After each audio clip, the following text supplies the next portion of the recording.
Hello dear students, once again welcome in the online class of subject Basic Chemistry. I am Professor Swati Ingre, Department of Chemistry of NIT Polytechnic, Nagpur. Today we are going to study the topic covalent bond from Unit 1 Chemical Bonding. So let us start the course outcome. ये chapter पढ़ने के बाद आपको catalysis नाम की एक process समझ में आएगी जिसका इंडस्ट्री में डिफरेंट पर्पस के लिए यूज़ किया जाता है। देन आज का वीडियो देखने के बाद आपको क्या समझ में आएगा वो हम देखते हैं लर्निंग आउटकम में। आज का वीडियो देखने के बाद आपको समझ में आएगा कि कोवैलेंट बॉन्ड कैसे बनता है। You can understand the formation of covalent bond and also identify the type of covalent bond, मतलब कौन से टाइप का कोवैलेंट बॉन्ड दिए हुए मॉलिक्यूल में प्रेजेंट है वो कैसे बनता है ये भी आप आइडेंटिफाई कर सकेंगे। तो आगे बढ़ते हैं। आज का टॉपिक शुरू करने से पहले हम हमारे प्रीवियस टॉपिक का एक रिवीजन कर लेते हैं। लास्ट लेक्चर में हमने स्टडी किया इलेक्ट्रोवैलेंट बॉन्ड कैसे बनता है। इलेक्ट्रोवैलेंट बॉन्ड पढ़ने के लिए हमने दो एग्जाम्पल लिए थे।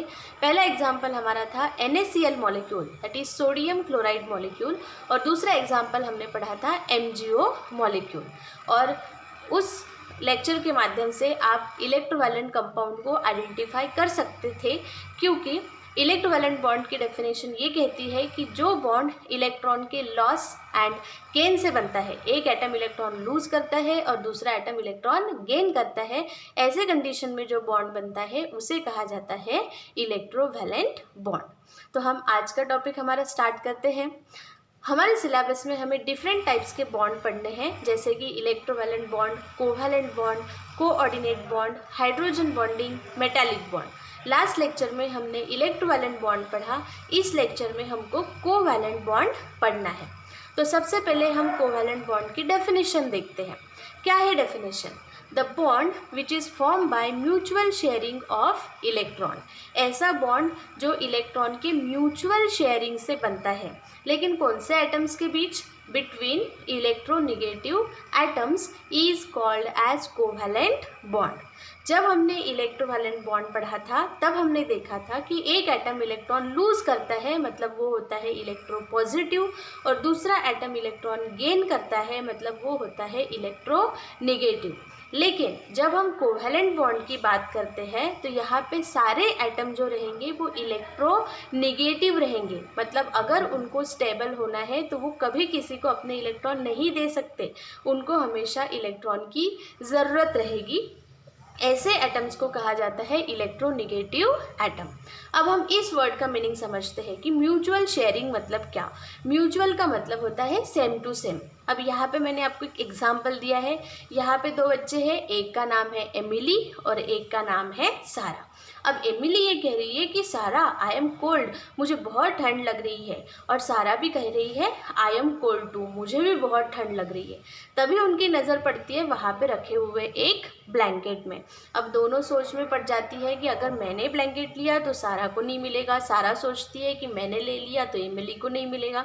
तो फिर दोनों मिलके क्या करते हैं, उस ब्लैंकेट की शेयरिंग करते हैं। समझ में आया? मतलब वो एक ब्लैंकेट को दोनों शेयर करते हैं और दोनों क्या कहती है, wow we both feel so crazy and comfortable after sharing the blanket. मतलब वो ब्लैंकेट शेयर करने के बाद दोनों का प्रॉब्लम यहाँ पे सॉल्व हो गया है। सेम ऐसे ही जब कोवैलेंट बॉन्ड बनता है तो यहाँ पे इलेक्ट्रॉन का लॉस एंड गेन तो नहीं हो सकता, लेकिन एक दूसरे के साथ इलेक्ट्रॉन का शेयरिंग करके वो एटम स्टेबल हो सकते हैं, क्योंकि बॉन्ड फॉर्मेशन हमेशा ऑक्टेट कंप्लीट करने के लिए, स्टेबिलिटी पाने के लिए किया जाता है। तो आगे बढ़ते हैं हम। नेक्स्ट हमें पढ़ना है टाइप्स ऑफ कोवैलेंट बॉन्ड, कि कोवैलेंट बॉन्ड के कौन से टाइप्स होते हैं।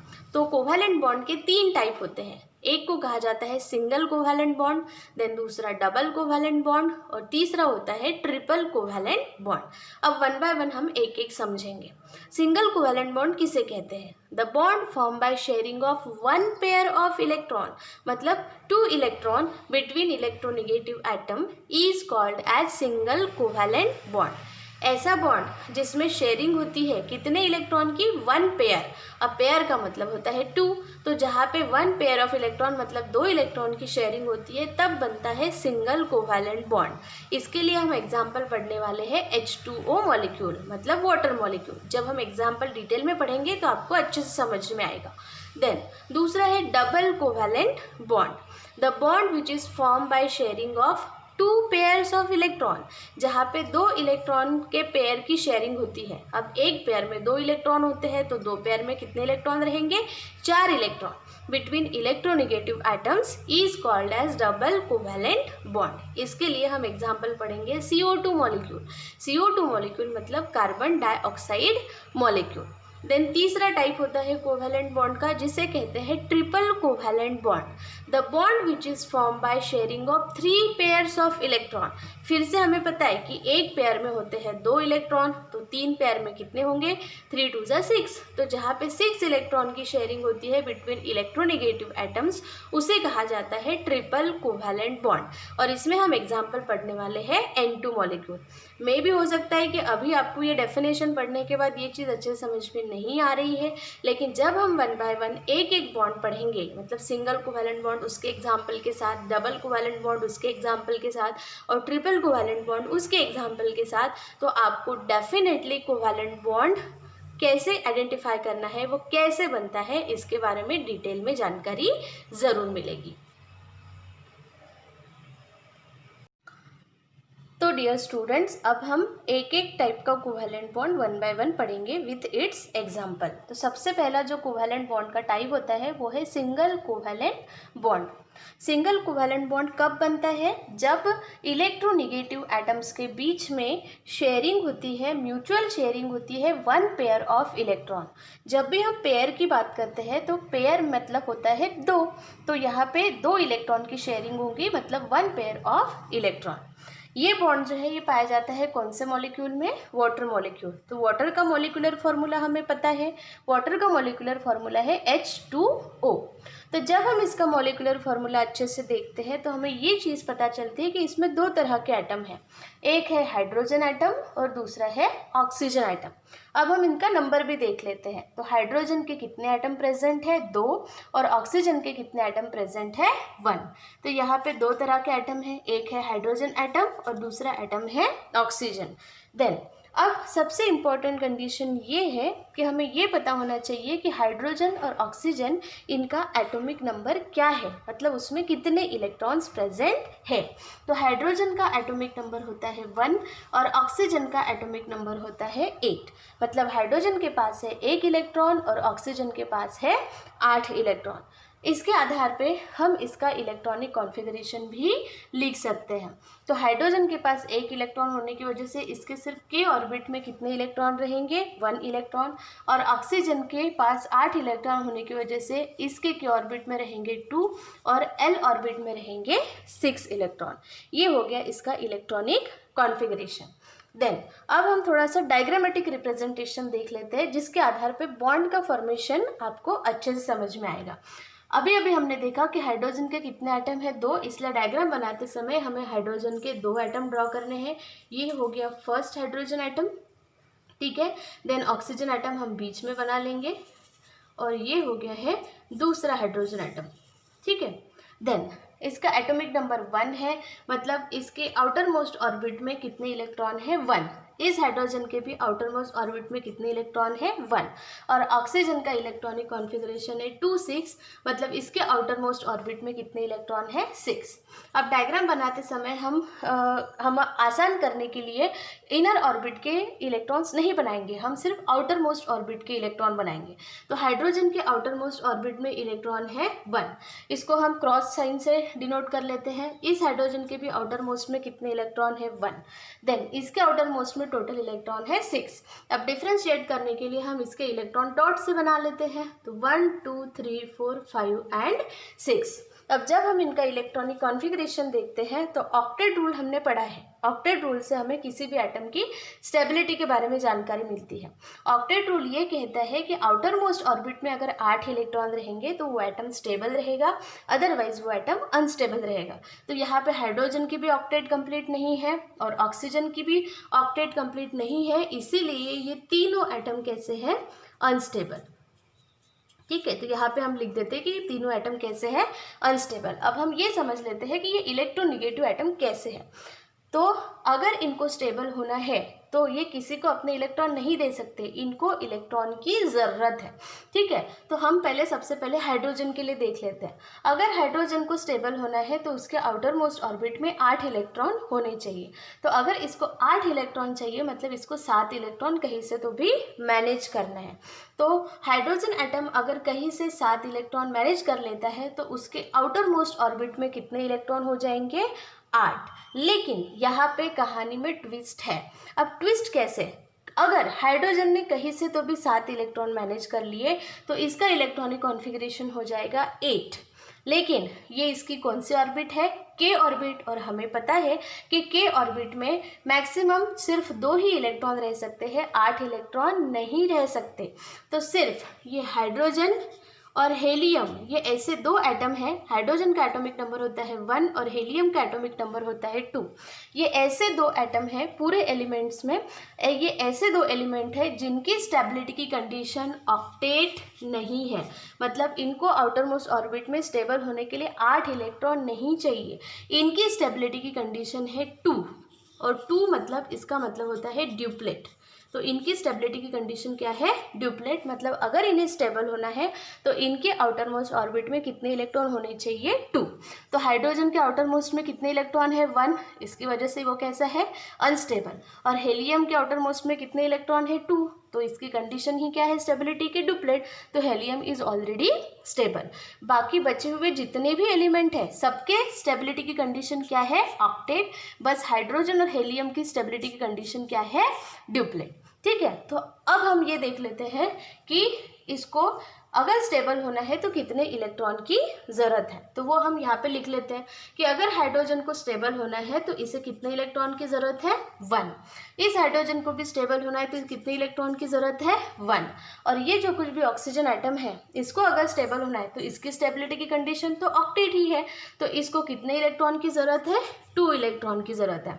ठीक है, तो ये हमने यहाँ पे लिख ली है इनकी रिक्वायरमेंट कि अगर इनको स्टेबल होना है तो हाइड्रोजन को लगेगा 1-1 इलेक्ट्रॉन और ऑक्सीजन को लगेगा 2 इलेक्ट्रॉन।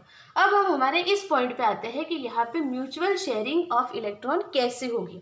ठीक है, अब हमें कैसे पता चलेगा कि कौन सा एटम कितने इलेक्ट्रॉन शेयर करेगा, तो बिल्कुल पता चल सकता है। इसके लिए आपको एक आसान सी चीज़ याद रखनी है कि जिस एटम को स्टेबल होने के लिए जितने इलेक्ट्रॉन की ज़रूरत होती है उतने ही इलेक्ट्रॉन की वो क्या करता है, शेयरिंग करता है। ठीक है, तो हाइड्रोजन को स्टेबल होने के लिए कितने इलेक्ट्रॉन की ज़रूरत है, 1, तो वो अपनी तरफ से कितने इलेक्ट्रॉन शेयर करेगा, 1। ये भी हाइड्रोजन को स्टेबल होने के लिए 1 इलेक्ट्रॉन की ज़रूरत है तो ये भी अपनी तरफ से कितने इलेक्ट्रॉन शेयर करेगा, 1। देन ऑक्सीजन एटम को स्टेबल होने के लिए कितने इलेक्ट्रॉन की ज़रूरत है, 2, तो ये अपनी तरफ से कितने इलेक्ट्रॉन शेयर करेगा, 2। अब शेयर करते समय वो दोनों इलेक्ट्रॉन एक ही हाइड्रोजन के साथ शेयर नहीं करेगा क्योंकि इसकी वजह से दूसरे के साथ नाइंसाफ़ी हो जाएगी। तो वो एक इलेक्ट्रॉन एक हाइड्रोजन के साथ शेयर करेगा और दूसरा इलेक्ट्रॉन दूसरे हाइड्रोजन के साथ शेयर करेगा। अब शेयरिंग करने के लिए क्या होगा, अगर हमें किसी भी चीज़ की शेयरिंग करनी है तो दूर दूर से शेयरिंग पॉसिबल नहीं है। शेयरिंग अगर करना है तो हमें पास पास आना पड़ेगा। सेम ये सारे एटम एक दूसरे के क्या होंगे, करीब आएंगे, पास आएंगे, और ये इतने पास आ जाते हैं कि इनके ऑर्बिट्स एक दूसरे के ऊपर क्या कर लेते हैं, ओवरलैप। इसको क्या कहा जाता है, ओवरलैप। ये हो गया हाइड्रोजन, ये हो गया दूसरा हाइड्रोजन, और ये हो गया ऑक्सीजन एटम, और उनके ऑर्बिट्स में एक दूसरे के ऊपर क्या कर लिया है, ओवरलैप। अब हम देखते हैं कि इलेक्ट्रॉन की शेयरिंग कैसे होगी। हाइड्रोजन अपनी तरफ से कितने इलेक्ट्रॉन शेयर करेगा, 1, तो वो हम इस ओवरलैपिंग रीजन में बना लेते हैं। ये भी हाइड्रोजन अपनी तरफ से कितने इलेक्ट्रॉन शेयर करेगा, 1, तो वो भी हम यहाँ पे बना लेते हैं। देन ये ऑक्सीजन एटम अपनी तरफ से कितने इलेक्ट्रॉन शेयर करने वाला है, 2, तो एक इसके साथ और एक उसके साथ, तो वो हम यहाँ पे ओवरलैपिंग रीजन में बना लेते हैं। एक इसके साथ शेयर कर दिया, एक इसके साथ शेयर कर दिया, तो इसके पास कितने बचे, खुद के पास 4 इलेक्ट्रॉन, वो हम यहाँ पे बना लेंगे। अब समझने वाली चीज़ है अब हम देखते हैं, अगर हमने सिर्फ इस हाइड्रोजन एटम के सर्कल को देखा, इस एटम को देखा, तो अब इसके आउटर मोस्ट में कितने इलेक्ट्रॉन हो गए हैं? 2। और अभी अभी हमने देखा कि हाइड्रोजन एटम के लिए स्टेबिलिटी की कंडीशन क्या है? ड्यूप्लेट, और इसकी ड्यूप्लेट क्या हो गई? कंप्लीट। इस हाइड्रोजन एटम के सर्कल को देखते हैं तो इसकी भी क्या कंप्लीट हो गई? ड्यूप्लेट। और सिर्फ अगर हम ये दोनों को बाजू में करते हैं और ऑक्सीजन को देखते हैं तो ऑक्सीजन के आउटर मोस्ट में भी काउंट करिए कितने इलेक्ट्रॉन आ रहे हैं? 1 2 3 4 5 6 7 8, मतलब इसका भी कॉन्फ़िगरेशन क्या हो गया? 2 8। और सबकी स्टेबिलिटी की कंडीशन यहाँ पे फुलफिल हो गई और सब मिलजुल के क्या हो गए हैं? स्टेबल हो गए हैं। तो स्टेबल बनने के लिए उन्होंने अपने अपने इलेक्ट्रॉन की यहाँ पे क्या की है? म्यूचुअल शेयरिंग की है। ठीक है, तो अब हम देखते हैं कि इसको हमने सिंगल कोवैलेंट बॉन्ड ही क्यों बोला है। तो इसको कैसे रिप्रेजेंट करते हैं? तो इसको इस तरह से रिप्रेजेंट करते हैं, आजू बाजू में तो हाइड्रोजन एटम रहेंगे और ऑक्सीजन एटम कहाँ रहेगा? बीच में। अब ये सिंगल है, डबल है या ट्रिपल है, ये कैसे पता चलेगा? तो जब एक पेयर की शेयरिंग होती है, मतलब 2 इलेक्ट्रॉन की शेयरिंग होती है, तो ओवरलैपिंग रीजन में देखो कितने इलेक्ट्रॉन हैं? 2 इलेक्ट्रॉन। 2 इलेक्ट्रॉन मतलब एक पेयर, इसलिए यहाँ पे हम बनाएंगे एक सिंगल डैश। सेम यहाँ पे भी कितने इलेक्ट्रॉन हैं? 2 इलेक्ट्रॉन मतलब 1 पेयर, तो यहाँ पे भी कितना डैश बनाएंगे हम? Single dash. और इसीलिए इसको कहा जाता है सिंगल कोवैलेंट बॉन्ड। तो इस तरह से वाटर मॉलिक्यूल में जो बॉन्ड प्रेजेंट होता है ऑक्सीजन और हाइड्रोजन के बीच में, वो कौन सा बॉन्ड होता है? Single covalent bond.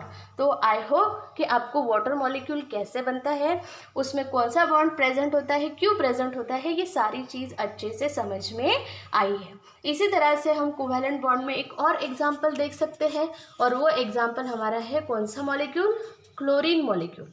कौन सा मॉलिक्यूल? Chlorine molecule. ये आपके लिए थोड़ा सा ब्रेनस्टॉर्मिंग है, मतलब आप खुद कर सकते हैं। इसमें मैं आपको एक छोटी सी हिंट दे देती हूँ कि ये जो क्लोरीन है इसका एटॉमिक नंबर क्या होता है? 17। ठीक है, और जब हम इस एटम को देखते हैं तो इसमें क्लोरीन के कितने एटम प्रेजेंट है? 2। तो पहला क्लोरीन रहेगा 17 और दूसरा भी क्लोरीन रहेगा 17। अगर हम इसका इलेक्ट्रॉनिक कॉन्फ़िगरेशन देखेंगे तो वो क्या हो जाएगा? 287। इसका इलेक्ट्रॉनिक कॉन्फ़िगरेशन देखेंगे तो वो भी क्या हो जाएगा? 287। बताओ मुझे, दोनों स्टेबल है कि अनस्टेबल है? अनस्टेबल है।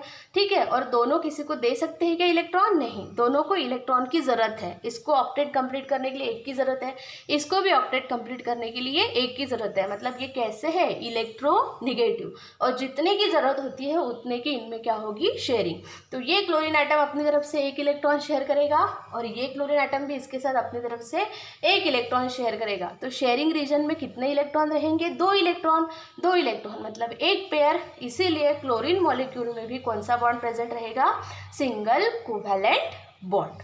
ठीक है, तो ये हो गया है हमारा आज का टॉपिक, सिंगल कोवैलेंट बॉन्ड। इसको आपको प्रैक्टिस करना है तो बहुत ही आसानी से आपको ये चीज़ समझ में आएगी। सो डियर स्टूडेंट्स, अब हम ये देखते हैं कि आज के इस वीडियो के माध्यम से आपने क्या समझा। Summary. Now you can understand the formation of single covalent bond. अब आपको ये समझ में आया है कि सिंगल कोवैलेंट बॉन्ड किस तरह से बनता है। At the same time, now you can identify the single covalent bond. कौन से मॉलिक्यूल में सिंगल कोवैलेंट बॉन्ड है वो भी आप बता सकते हैं, क्योंकि अब हमको समझ में आ गया है कि जब 2 इलेक्ट्रोनेगेटिव एटम, तो हो सकते हैं 2 से ज़्यादा भी हो सकते हैं, एक दूसरे के साथ 1 पेयर ऑफ इलेक्ट्रॉन की शेयरिंग करते हैं। 1 पेयर मतलब 2 इलेक्ट्रॉन की जब शेयरिंग करते हैं तो उनके बीच में बनता है सिंगल कोवैलेंट बॉन्ड। अब इसका नाम सिंगल कोवैलेंट बॉन्ड होने की वजह से इसको सिंगल बॉन्ड से रिप्रेजेंट किया जाता है। ठीक है, देन अब प्रोग्राम आउटकम कि आज का ये वीडियो देखने के बाद कौन से प्रोग्राम आउटकम सेटिस्फाई हुए हैं।